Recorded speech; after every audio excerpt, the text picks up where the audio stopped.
Bismillahirrahmanirrahim. Assalamualaikum warahmatullahi wabarakatuh. Perkenalkan, nama saya Edi Kurniawan SPD MSI.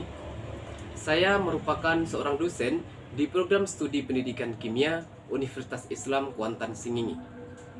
Pada hari ini, saya akan menjelaskan mengenai teknik pengajaran saya dengan menggunakan metode DIA, Delivery, Interaction, and Assessment.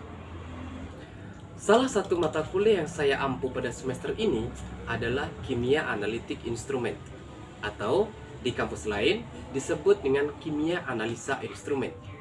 Jadi, sebelum saya masuk ke dalam teknik pengajaran saya akan menjelaskan sedikit tentang deskripsi singkat mata kuliah Kimia Analitik Instrumen, kemudian materi-materi pembelajaran yang ada di Kimia Analitik Instrumen, dan juga kemampuan akhir yang diharapkan setelah mahasiswa mempelajari mata kuliah Kimia Analitik Instrumen. Deskripsi singkat mata kuliah Kimia Analitik Instrumen adalah mata kuliah ini merupakan mata kuliah keahlian program studi yang wajib diambil oleh mahasiswa dan berbobot 3 SKS. Materi pembelajarannya yang pertama adalah pengantar Kimia Analitik Instrumen. Yang kedua adalah teknik spektroskopi. Yang ketiga adalah kolorimetri. Yang keempat adalah UV visible. Yang kelima adalah inframerah. Yang keenam adalah fluorometri. Yang ketujuh adalah spektroskopi serapan atom. Yang kedelapan adalah spektroskopi emisi atom. Yang kesembilan adalah berbagai jenis kromatografi. Yang kesepuluh adalah NMR atau Nuclear Magnetic Resonance. Kemudian yang terakhir adalah massa spektroskopi.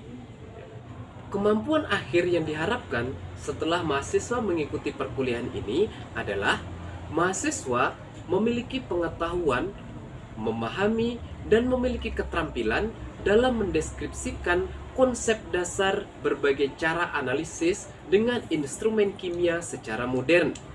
Dan mahasiswa mampu menginterpretasikan data yang diperoleh dari instrumen yang digunakan tersebut. Selanjutnya, saya akan menjelaskan tentang teknik pengajaran saya dengan menggunakan metode DIA, Delivery, Interaction, and Assessment. Yang pertama adalah delivery. Delivery adalah cara saya menyampaikan mata kuliah kepada mahasiswa. Pada masa pandemi seperti sekarang ini, saya menggunakan dua metode pembelajaran yang saya laksanakan pada saat pelaksanaan proses perkuliahan. Yang pertama adalah Teacher Center Learning. Kemudian yang kedua adalah Student Center Learning. Teacher Center Learning saya fokuskan untuk melakukan proses pembelajaran kepada mahasiswa, di mana konsentrasi seluruh mahasiswa saya fokuskan hanya kepada saya, dan mereka diwajibkan untuk mendengar serta mencatat semua yang saya sampaikan. Sementara untuk Student Center Learning, saya mewajibkan kepada mahasiswa untuk bergabung menjadi beberapa kelompok.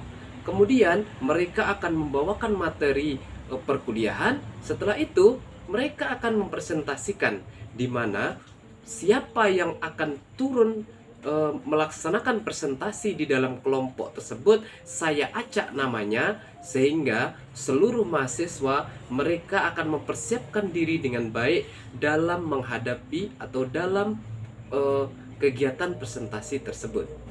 Yang kedua adalah interaction. Saya berinteraksi dengan mahasiswa dalam dua hal. Yang pertama, interaksi saya dengan mahasiswa pada saat proses belajar mengajar berlangsung. Saya akan menanyakan kepada mahasiswa apabila ada yang kurang jelas, ada yang materi-materi yang tidak mereka pahami, ataupun saya juga akan menanyakan kepada mahasiswa tentang materi-materi yang telah saya ajarkan sebelumnya, guna untuk mengetahui sejauh mana pencapaian mahasiswa dalam materi tersebut. Yang kedua, saya juga menyediakan grup WhatsApp pada setiap mata kuliah.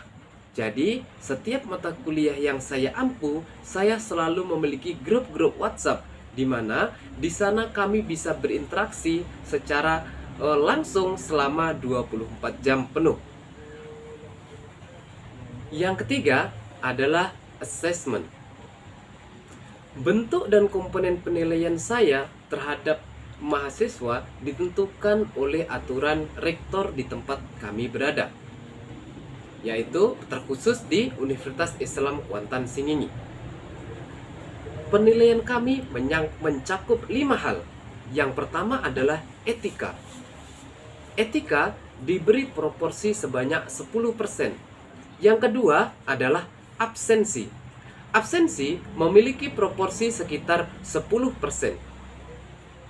Kemudian yang ketiga adalah tugas.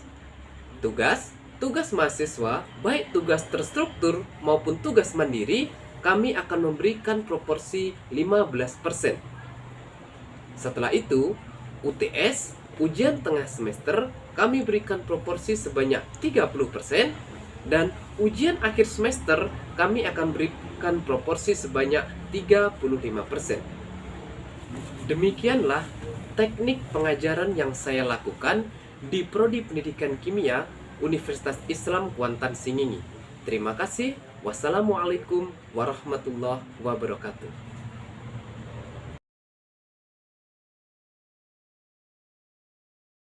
Bismillahirrahmanirrahim. Assalamualaikum warahmatullahi wabarakatuh.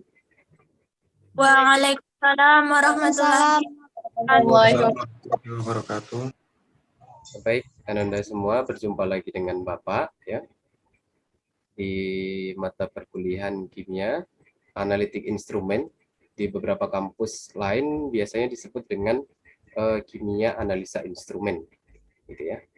Kimia analisa instrumen atau kimia analitik instrumen. Sebelum perkuliahan kita mulai, seperti biasa kita akan mendengarkan bacaan ayat suci Al-Quran, ya, cukup 3 orang saja, ya, cukup 3 orang saja, 2 ayat cukuplah. Kita mulakan dari surat Al-Baqarah, ya, surat Al-Baqarah yang pertama, ya, pertama kali. Ya, kepada yang pertama mungkin bisa Bapak persilahkan kepada Ananda Ardika Ihsan, ya, 2 ayat saja Ananda, tak usah banyak-banyak. Ya. Oke, kepada Ananda Ardika Ihsan dipersilahkan, nanti langsung disambung oleh Ananda Franky sebanyak 2 ayat. Setelah itu nanti disambung oleh Ananda Putri Handayani 2 ayat. Ya, kepada Ananda dipersilahkan.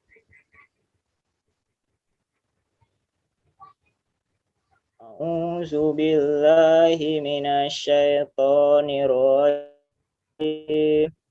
Bismillahirrahmanirrahim. Alif lam mim.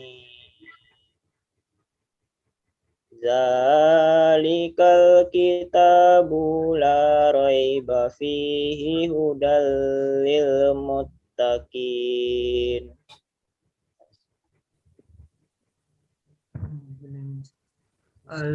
Allazina yu'minuna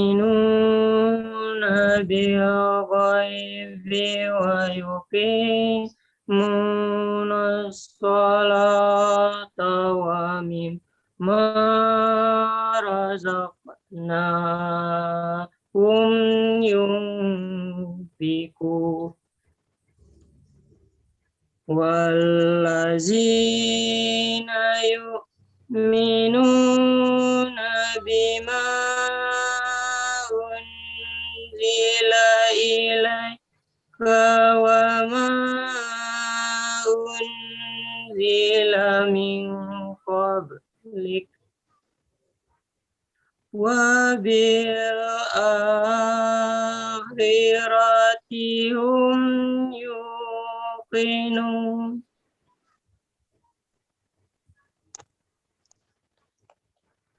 أولئك على هدى من ربهم وأولئك هم المفلحون إن الذين كفروا سواء عليهم أأنذرتهم أم لم تنذرهم لا يؤمنون صدق الله العظيم.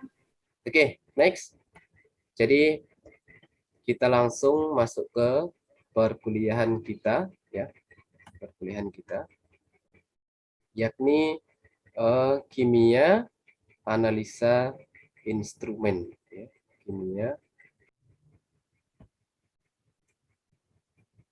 Oke ya, jadi hari ini kita belajar tentang kimia analisa instrumen, ya. Nanti mata kuliah ini merupakan mata kuliah wajib Anda di semester 3. Kemudian ini juga akan Anda perlukan jika Anda nanti kerja di laboratorium. Ya, banyak sekali orang pendidikan kimia itu yang bekerja di laboratorium. Mau di RAPP, mau di Indah Kiat, mereka akan sangat membutuhkan mata kuliah kimia analisa instrumen gitu ya. Belum lagi kalau Anda nanti lanjut S2 nih, S2 kimia misalnya kimia murni, maka Anda juga membutuhkan mata kuliah kimia analisa instrumen gitu ya. Kemampuan akhir yang diharapkan itu mahasiswa mampu memahami metode analisis instrumen dan keunggulannya, yaitu ada yang konvensional, ada yang modern gitu ya. Ada yang konvensional itu biasanya dipakai oleh kita pada kehidupan sehari-hari ya, seperti kita memeras ini santan, itu termasuk instrumen ya, termasuk instrumen kimia itu, saringan itu. Kemudian kalau modern itu banyak, seperti kalau seandainya kita melakukan patah tulang, kemudian kita pergi ke rumah sakit, kita lihat itu ya, menggunakan SRD itu ya, mana yang tulang yang patah, kemudian mana yang bermasalah, itu juga merupakan alat-alat instrumen ya, alat instrumennya kita pergunakan gitu ya. Di rumah sakit kita pergunakan, secara kimia juga akan kita pergunakan gitu ya. Kemudian mengapa kita memerlukan analisis ya? Ya, analisis itu diperlukan ketika ada aktivitas manusia ya. Ada industri, kemudian ada pertambangan gitu ya. Itu sangat kita perlukan. Kita perlukan adanya analisis. Apa saja yang akan kita analisis? Bahan awal ya, bahan awal itu juga perlu kita analisis. Kalau kita suatu produksi, misalnya kita membuat tahu atau kita membuat tempe, maka bahan awal juga perlu kita analisis kan, kedelainya ini bagus atau tidak gitu ya, perlu kita lakukan. Setelah itu produknya, hasil akhir juga perlu kita lakukan analisis. Ini setelah jadi tahu atau tempe ini bermanfaat memang enak dimakan oleh manusia atau tidak ini, atau dia rupanya jadi beracun atau bagaimana, itu perlu kita analisis. Serta limbahnya juga kita perlu analisis. Di mana hari ini limbah merupakan hal yang sangat menjadi perhatian oleh pemerintah kita. Makanya riset-riset di bidang limbah dia akan sangat diperhatikan dan mendapatkan kucuran dana yang lumayan oleh pemerintah kita. Kayak Bapak kemarin ya, PDP Bapak mengusung tema limbah dan energi terbarukan. Alhamdulillah disetujui, lumayan dananya nana. Jadi untuk penelitian itu disetujui oleh pemerintah. Bapak termasuk salah satu dosen dari UNIX yang lolos. Ya, Bapak meneliti hari itu di bidang limbah dan energi terbarukan. Nah, itu juga perlu untuk dianalisis. Mengapa? Karena ketiga hal tersebut, bahan awal, kemudian limbah, produk ya yang kita hasilkan, itu juga akan sangat mempengaruhi ya terhadap apa yang ingin kita capai. Ya. Kalau bahan awalnya jelek, tentu nanti produknya juga akan jelek. Ya. Kemudian kalau bahannya bagus, misalnya produknya bagus, bagaimana limbah yang akan dihasilkan? Jangan sampai nanti limbah tersebut akan menimbulkan kerugian bagi orang lain. Ya. Itu sangat perlu untuk kita lakukan analisis.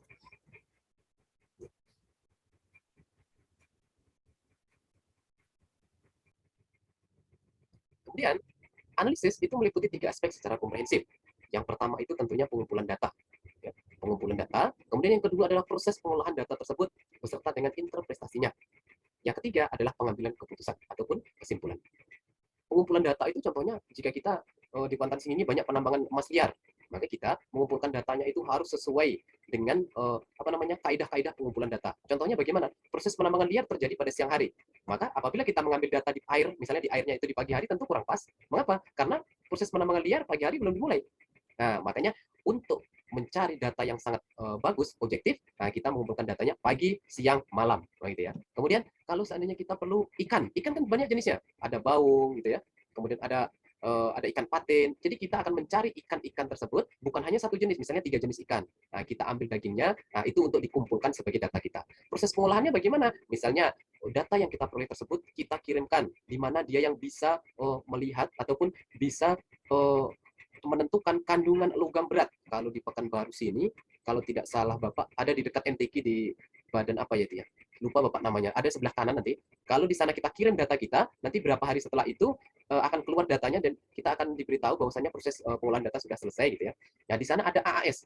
Ya, AAS itu gunanya untuk apa? Untuk melihat kandungan logam yang ada di dalam sampel kita. Nah, nanti keluar itu berapa banyak logam-logam apa saja semuanya ada di sana. Ya, pokoknya semua logam yang ada di sampel kita itu akan terbaca di alat itu sehingga nanti akan keluar berapa banyaknya. Setelah itu pengambilan keputusan ataupun kesimpulan kita akan mudah. Oh, ternyata kandungan logam berat di air Kuantan Singingi ini masih normal karena dia masih di bawah standar daripada yang ditetapkan oleh pemerintah Indonesia misalnya.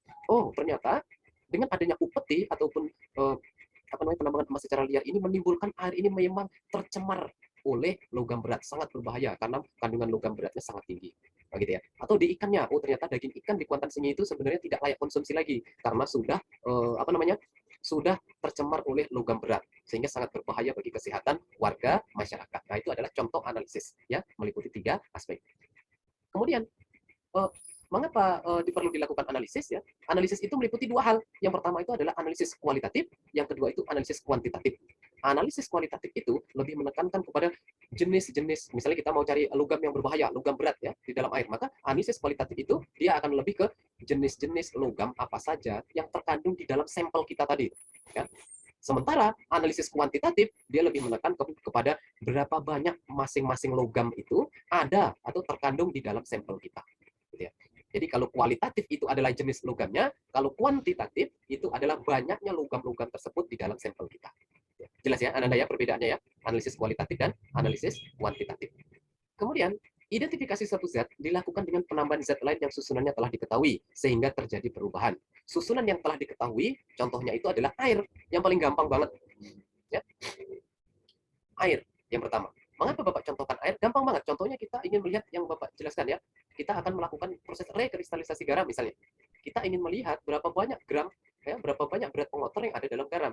Nah, tentu kita akan melarutkan garam tersebut dengan air karena gampang. Air dan garam dia tidak akan bersatu ya.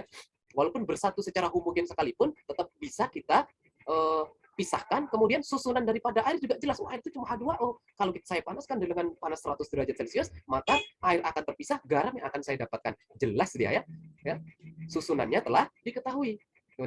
Kemudian contoh lain adalah kita ingin melakukan tambahkan reaksi. Ya.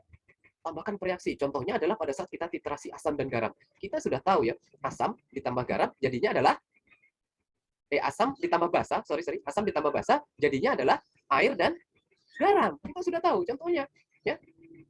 Kita sudah tahu ya, asam tambah basa dia akan jadi air ditambah garamnya. Nah, kita sudah tahu masalah itu. Maka dari itu, ya, setelah bagaimana cara kita mengetahui bahwasannya reaksi tersebut sudah terjadi, Pak? Kita tambahkanlah dengan suatu indikator. Biasanya kalau di labor kita namanya indikator phenolphthalein atau kertas indikator indikator PP. Kita tambahkan 2-3 tetes. Setelah itu kita lakukanlah kita tambahkan zat reaksi. Kita lakukan dengan menggunakan burek. Kita tambah tetes demi tetes. Setelah terjadi perubahan warna, reaksi ya dapat terjadi endapan, ada perubahan warna larutan atau terbentuknya suatu gas. Nah, yang Bapak contohkan adalah terjadinya perubahan warna larutan. Berubah warna larutan itu menjadi pink, maka sudah selesailah titrasi yang kita lakukan. Gitu ya. Itu contohnya. Kemudian ada metode instrumental. Ya. Instrumental itu masuk ke dalam cara metode-metode yang sudah sudah terbaharui, ya, sudah terbaharui. Ada pemisahan secara fisik, ada kromatografi, banyak banget itu model-model kromatografi. Nanti di pertemuan selanjutnya akan kita bahas ya. Ada kromatografi kolom, kromatografi lapis tipis, kromatografi kertas, ya. Ada kromatografi HPLC, High Performance Liquid Chromatography. Ada itu ya. Ada kromatografi gas. Kemudian ada elektroforesis, akan pemisahan senyawa secara fisik kita lakukan dengan bantuan elektroforesis, ya. Dengan bantuan listrik, ya, dengan bantuan listrik. Kemudian B adalah pemisahan secara spektroskopi. Spektroskopi mengisolasi sinyal yang muncul secara spektroskopik. Ini ada lagi banyak alatnya. Ada spektroskopi serapan atom, spektroskopi emisi, ya. Banyak banget ini alatnya juga. Nanti di mana sampainya akan kita bahas satu persatu di pertemuan ke depan. Ya.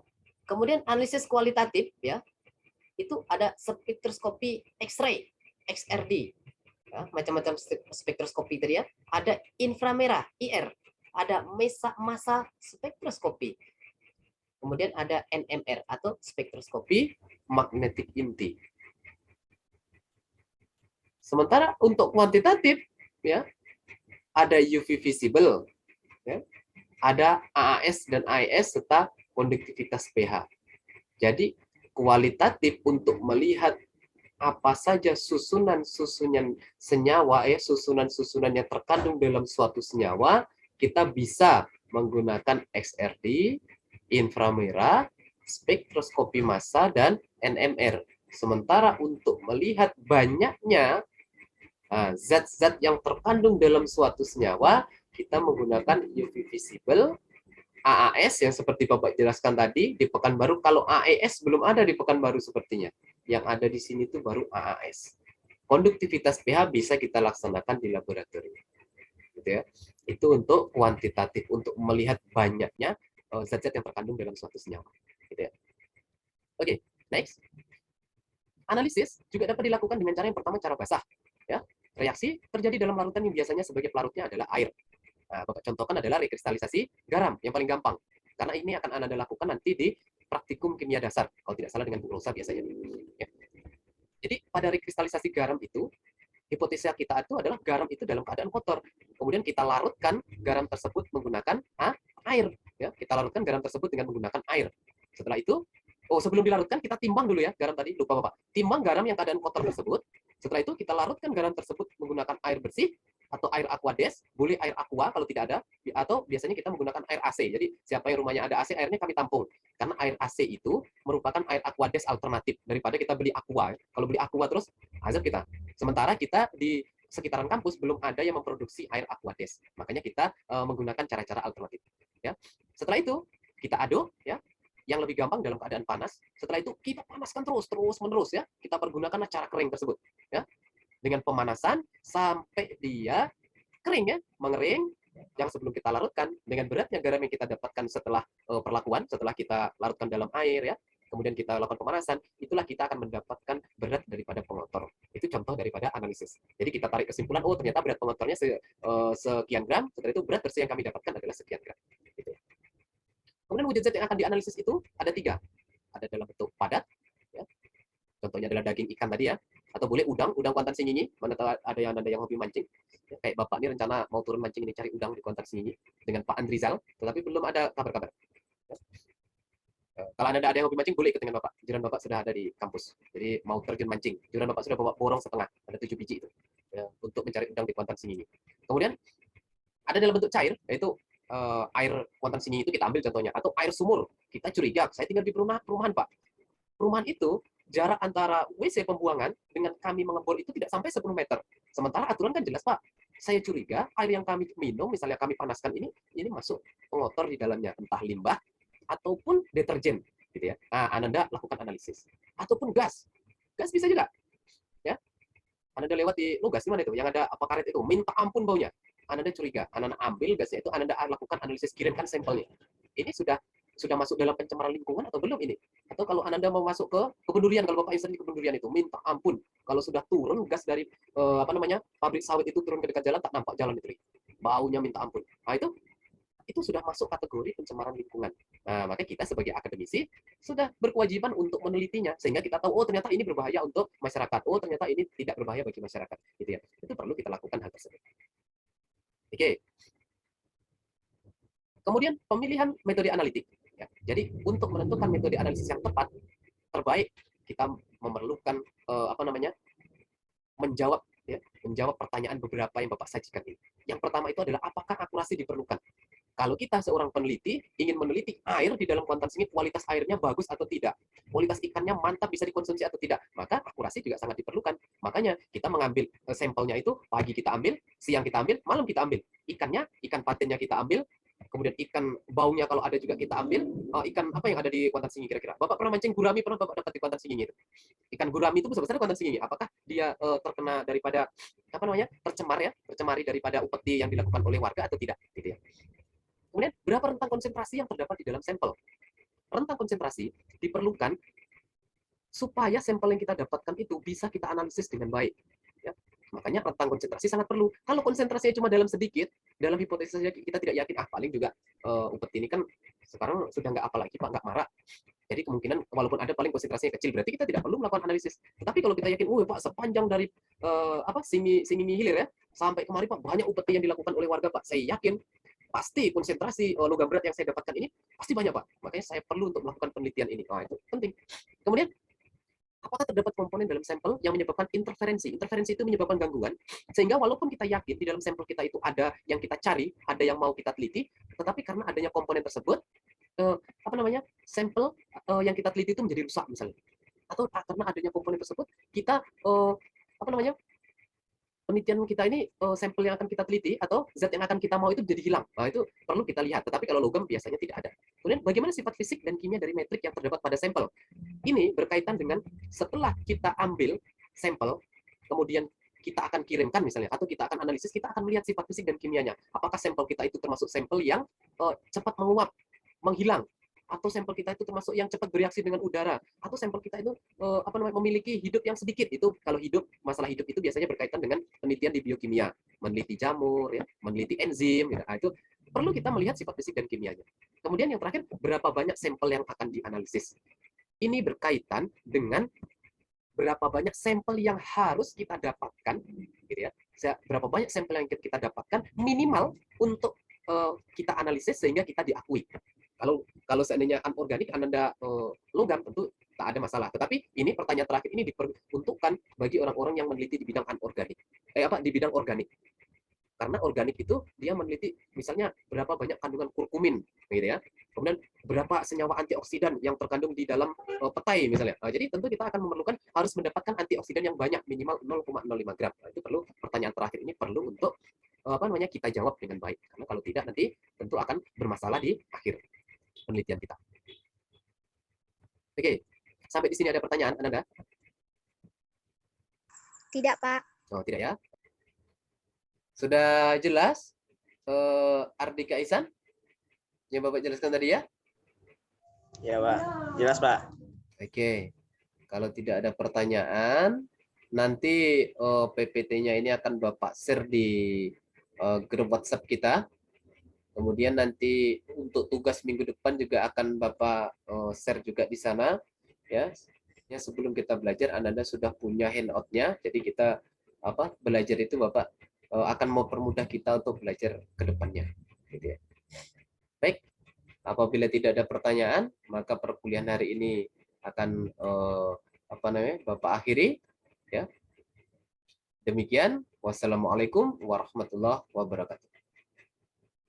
Waalaikumsalam warahmatullahi wabarakatuh. Warahmatullahi wabarakatuh. Assalamualaikum warahmatullahi wabarakatuh.